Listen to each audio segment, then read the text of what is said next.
Hey guys, I just want to share with you something that it's kind of old now, but probably about a year and a half ago, myself and a user in the Tassing community, Jongyon, or as some of you may know him by Jongyon the Rock Project, came up with a kind of a problem. We were discussing mathematics in Super Mario 64, if I recall correctly, and the problem arose of how many different angles can you have on the Nintendo 64 controller.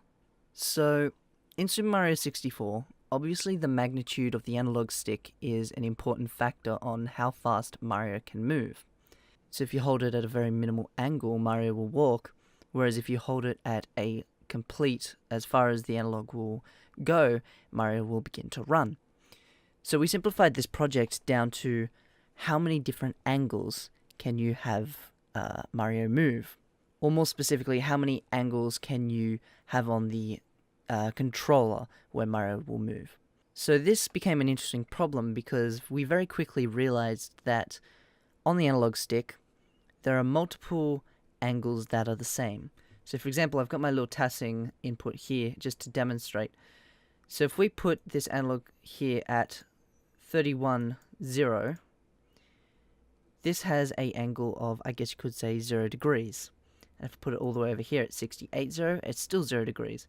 If I go all the way to 127, 0, it is still 0 degrees. Likewise, we can do here, all of these angles are 90 degrees, 180 degrees, so on and so forth. And it's the same for diagonals as well. If you have a number, so if we put this at 24, negative 24, ignore the sign for the y value being negative. Y is just flipped compared to the x. So as long as these two numbers are equal, this is going to be a 45 degree. So all of these on this straight line are going to have the same angle.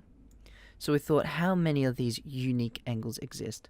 Now very quickly, we should note that if your analog stick is less than 8, so if we put this at 6, so anything from 7, 6, 5, 4, 3, 2, 1, and 0, and then obviously in the negatives as well, up to negative 7, don't actually do anything in the game, but we are going to ignore this just for the simplicity of the project.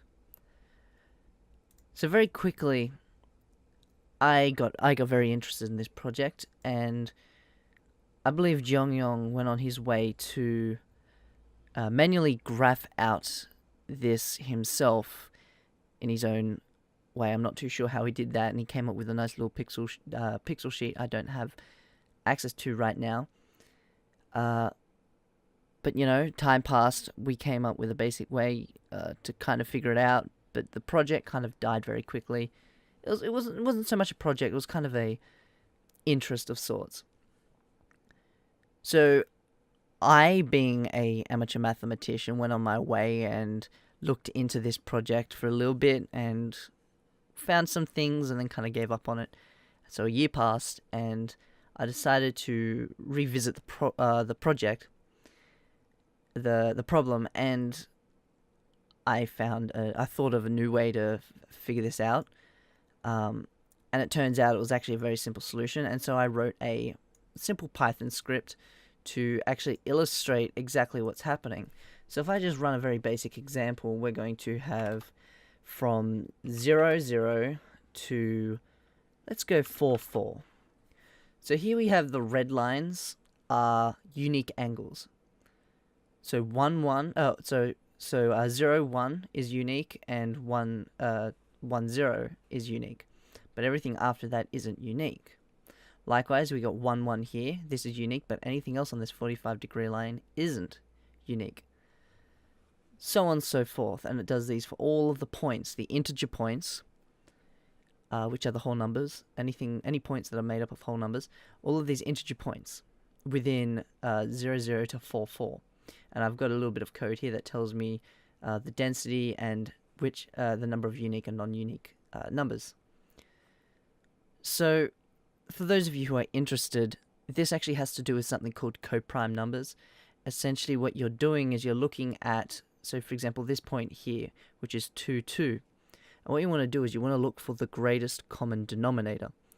So 2 and 2 both have a greatest common denominator of 2. So that means that both of these numbers divide by 2. And if you divide both by 2, you get 1, 1. So because it can divide, that means this can be divided down into a different number. So if you look at this number here, this is 4, 2.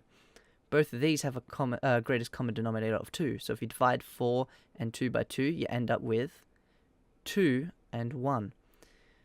That's why this is the unique angle, because 2 and 1 don't have a greatest common denominator that is not prime. The greatest common denominator of this is 1. Sorry, I meant the greatest common denominator is not greater than 1. So essentially, all of these reds have a greatest common denominator of 1, and all of these blues have a greatest common denominator of greater than 1, or the absolute value of the greatest common denominator is greater than 1. So we don't really think this has any practical use in tassing, but I thought this would be interesting to share, simply because it's quite fascinating to see just how angles are unique and very limited in a very interesting way. And just to kind of show you what I mean by that, if I quickly reboot this script, we can actually go from, you know, this the analog stick goes from, we'll put in this this sort of thing. We'll go into dot mode. I haven't adjusted the colors, so the contrast might be a little bad. So what we'll do is we'll set the X value as minus 128, set the Y value as minus 127, and then we can do the opposite. So if you flip this all the way up this way, this goes to 127 and this goes up to 127.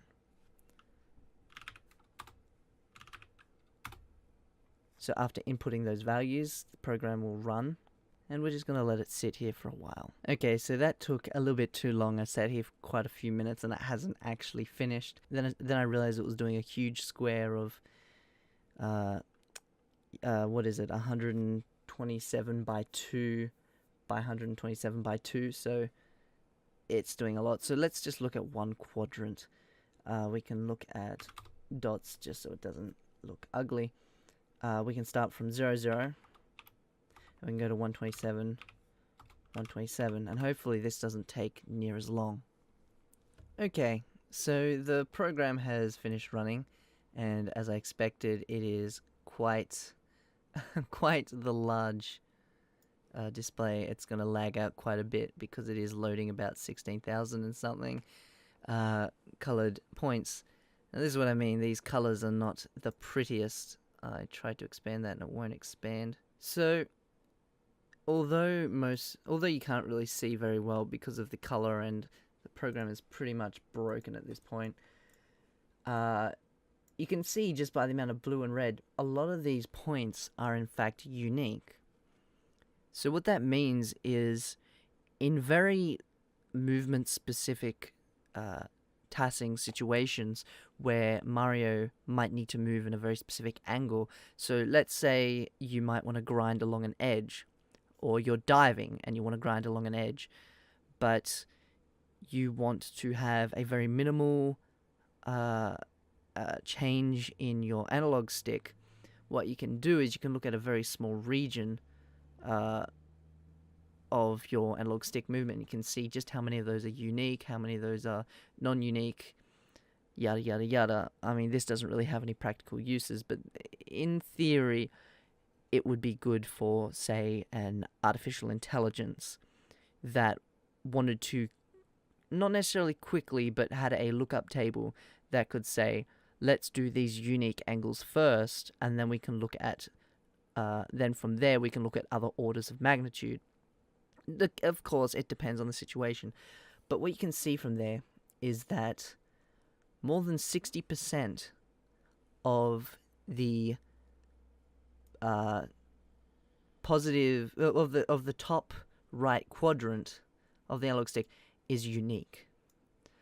So that means that if you were to pick any point, if you were just to play around with the controller, 60% of those angles are unique. So that just goes to show just how precise tassing movement is. And when you stop and think how a tool-assisted speedrun might be a speedrun played back by an emulator, it is in fact made by a human.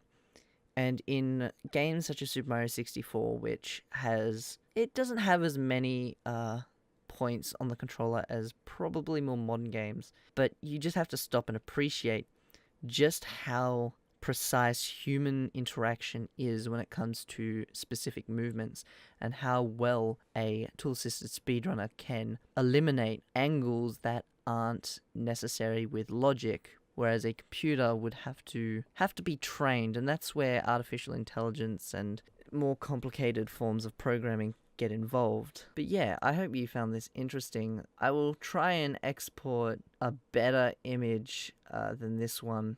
I might use black and red rather than red and blue. I'll play around with the colors and see if I can do something a little less straining on the eyes. And I'll put it in the description. But I hope you found this interesting. Again, this doesn't really have any practical uses. I just found it very interesting as a math problem. And I did have a file, a Word document, where I actually wrote up some of the mathematics for this, and it gets kind of messy kind of quickly, because the original problem was how many angles are unique within a region, and we initially said from 0, 0 to say 100, 100, or 10, 10, whatever, and we wanted to construct some kind of formula, some kind of function, but due to prime number theory being so limited due to the current mathematical model, you can't actually do that due to the best method suiting being the greatest common denominator. But I did come up with a function, but I do not have it anymore.